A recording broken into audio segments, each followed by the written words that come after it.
Mambo vipi mpenzi msikilizaji? Karibu sana katika simulizi yetu ya leo. Simulizi ya Madam Suzy. Aise, kuna maisha mtu unaweza kupitia, kwa hakika huwezi kuyasahau. Leo nataka niwapitishe kwenye hadithi ya maisha yangu. Kipindi hiko niko shuleni. Mimi anaitwa Ima, kijana wa miaka 25. Kwa sasa naishi Kigamboni. Sina kazi ya maana, lakini ni mfanyabiashara tu wa kawaida. Tuachane na habari za biashara, twende kwenye hadithi yangu husika. Nakumbuka nilipokuwa sekondari, nilibahatika kupata upendo usio na mfano. Upendo ambao ulinisababishia uhasama mkubwa pale shuleni. Walimu walinichukia sana kiasi cha kutaka kufukuzwa shule. Yaani ninapokuambia uhasama ni uhasama kweli. Watu walipanga kuniroga niage dunia. Oya, unaweza usinielewe kwa sababu haujawahi kupitia katika maisha haya ya uhasama. Basi bwana, mambo yalikuwa kama hivi. Pale shuleni kwetu kuna kipindi kikifika huwa wanakuja walimu wa field. Huu ni utaratibu wa kawaida katika shule nyingi za serikali. Kuna muda ukifika, wanafunzi wa chuo wanaosomea ualimu huja mashuleni kufanya mazoezi yao ya vitendo. Wengi wa walimu hao huwa ni wasichana vigori wenye kupendeza, wanawake wa chuo wenye uzuri, yani uzuri ule wenyewe sana. Sijui kwa nini huwa wanakuwa wazuri hivi. Uzuri wao kuna muda unapelekea tusielewe darasani. Pale shuleni walikuja walimu wengi wa kike, ila kuna madamu mmoja tu ndiye alikuwa mkali kuliko wote. Naposema mkali, namaanisha alikuwa ni mzuri kuliko wote. Licha ya ukali wake, alikuwa sio mtu wa mambo mengi. Yaani kuhusu skendo hana hata kidogo. Walimu kibao walijaribu bahati zao, lakini walitupiwa mbali.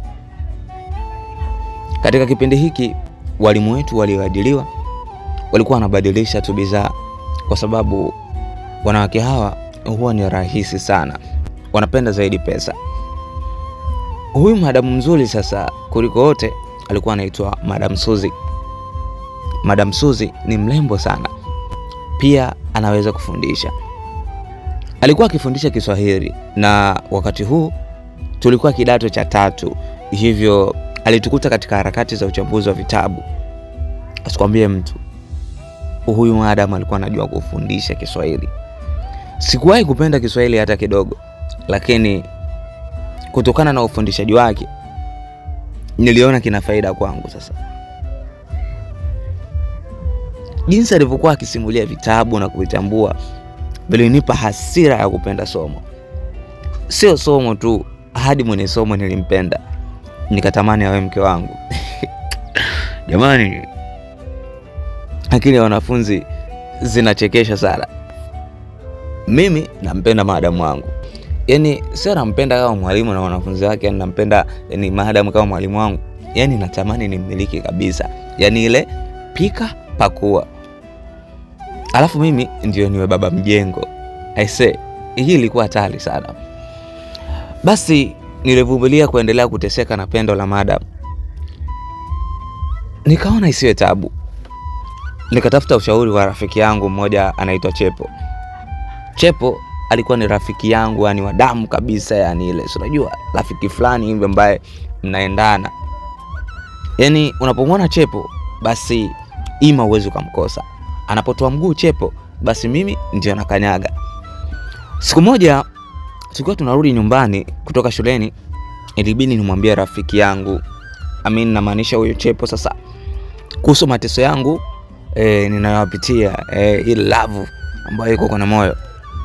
Basi nikamwambia Chepo, "Oa Chepo, kuna jambo linanisibu mwanangu. Alafu sielewi natatua vipi."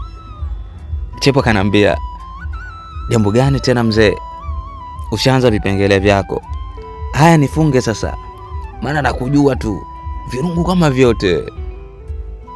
Hamna kaka, sio virungu. Mimi kuna mtu nimempenda, ila nahisi nimependa sehemu mbaya. Najikuta nateseka kaka. Hapa Chepo alijikuta anaangua kicheko cha kufa mtu. Mbavu zote zilitaka kushanika, maana sio kwa kicheko alichokitoa. Yaani alicheka kinoma ni.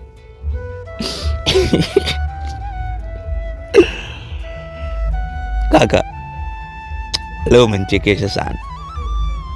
Yaani nusu uchane mbavu zangu. Yaani wewe mzee wa mademu uteseke na mtu yani. Sitaki kuamini katika hilo. Nani tena wewe amekuchanganya? Hapa sasa ilibidi nianze kumwelezea Chepo kila kitu kinachomhusu Madam Suzy. Kifupi nilimweleza mpaka Z, huku nikihitaji ushauri kutoka kwake. Hapa Chepo kidogo akaanza saule usirias kutokana na lile jambo ambalo nimemweleza. Kaka, wewe hapo umeakanyaga. Yaani kiufupi umekanyaga miba. Hivi unadhani wewe kwa jinsi ulivyo unaweza kumpata yule Madam Matawi yule? Kwa taarifa nilizozipata, walimu kibao wamedunda pale. Hadi mkuu wa shule mwenyewe kakataliwa. Kapokea kichambo hiko cha kufa mtu. Sembuse wewe mtoto mdogo, mimi sikushauri kabisa kujiingiza kwenye matatizo. Wewe mwenyewe unajua kama una damu ya kunguni. Kosa dogo tu linakuwa kubwa. Kwa sasa kaka, bora ubaki na hawa vinuka mkojo wakina Nana Mariam, sio yule mwanamke mwenye hazi. Utaacha ndala. Kijana acha miemke ya kijinga. Yule muone kama dada yako. Maneno ya Chapo yalinifanya nigombane naye. Nikamwona mchawi kabisa katika penzi langu. Yaani mimi namweleza hisia zangu jinsi ninavyohisi, alafu yeye anajifanya anatoa ushauri eti niachane naye, si nibaki na kina Mariam na hivi naingia kichwani. Yaani tulijikuta tunagombana njia nzima. Si unajua marafiki tena, hatuishi kugombana. Siku hii ilikuwa ni ugomvi. Yaani naweza nikasema ilikuwa ni ugomvi day. Linatoka neno hili na kuja hili. Yaani njia nzima tunagombana. Chepo ni mzee wa matani. Basi hauwezi amini alikuwa ananitania mpaka nikatamani kulia yani. Hapo nikapata hasira, nikaanza kumkimbiza. Nilimkimbiza kinoma. Niliporudi nyumbani sikuwa na furaha hata kidogo. Niliwaza sana kuhusu Madam Suzy. Nikajipiga moyo konde, nikajipa imani juu ya ushindi wa penzi langu. Nilipanga kueleza ukweli juu ya zile hisia ambazo nilikuwa nahisi juu ya Madam. Usiku huu nilipata wazo la kuandika barua nieleze hisia zangu. Karatasi na peni viko wapi? Haraka nikavichukua. Wino wenye raza ya upendo ukatamalaki kila kona karatasi. Basi hapa nikajikuta naandika barua. Nikawa naandika mwenyewe. Habari Madam Suzy. Samahani kwa usumbufu. Naomba usinichukulie vibaya katika hili ambalo naenda kulizungumza. Hapo ndipo naandika. Ili kwa sijui nafikiria nini. Kwa hakika wewe ni mwanamke mzuri sana. Unaerarua moyo wangu. Kwa hakika penzi lako kwangu ni kama uturi wenye nuru isoisha mvuto.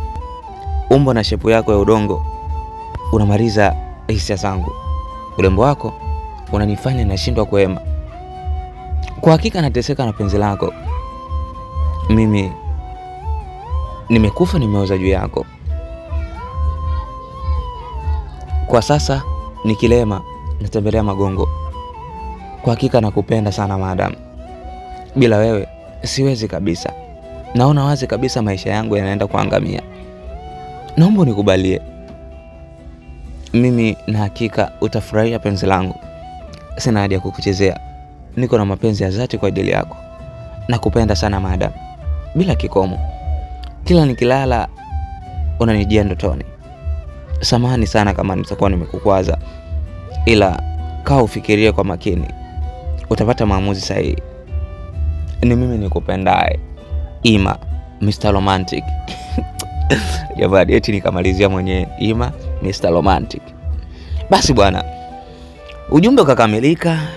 Sasa fikra nilizokuwa nazo ni kumpasha habari. Yani asubuhi ifike ni wasilishe sasa barua yangu kwa madam. Kwa hakika nilizamilia kuupeleka huu ujumbe. Yani sikuwa na masiala, sikuwa na utani kabisa. Nilikuwa nimeshachanganyikiwa na mapenzi. Asubuhi njema yenye tabasamu iliyokaribishwa na upepo mwanana wenye nguvu ya mapenzi. Ndege walirukaruka huku na kule kulipamba anga. Jua nalo lilikuwa halitulii. Lilikuwa likitoa nuru kila kona kibanda hapo kijijini. Mfalme wa mapenzi niko njiani kuwasilisha barua yangu kwa mtoto mzuri. Madam wangu, Madam Suzy. Adenipita miaka. Kumuita mama siwezi, labda nimuite dada, kwa maana hana uwezo wa kunizaa. Akili yangu ilikuwa ikinituma hivyo. Kuhusu umri nilikuwa sijari kabisa. Niliamini ni namba tu. Mapenzi ya kweli hayapimi na umri, bali yanatazamwa katika yale mahitajio na mtazamo sahihi juu ya wale ambao wanapendana. Muda ugandi bwana. Hatua zilikuwa zikisogea. Hatimaye niliwasili shuleni. Madam naye aliwasili. Kazi kawa sasa kuwasilisha ule ujumbe. Nitumie njia gani? Yani hapo ndipo nilipokwama. Nitumie njia gani ujumbe uweze kumfikia madam? Yani hapo ndipo palipokuwa pagumu. Mpenzi msikilizaji, hivi unadhani ni kitu gani ambacho kinaenda kutokea kwenye simulizi zetu? Nikukumbushe tu subscribe na kubonyeza alama ya kengele ili uwe kwanza kuweza kupata simulizi zetu kila pale ambapo tukiwa tunaachia simulizi mpya. Langu jina naitwa Salki, kinaita Mr. Stallman, na kwa naoma zaidi.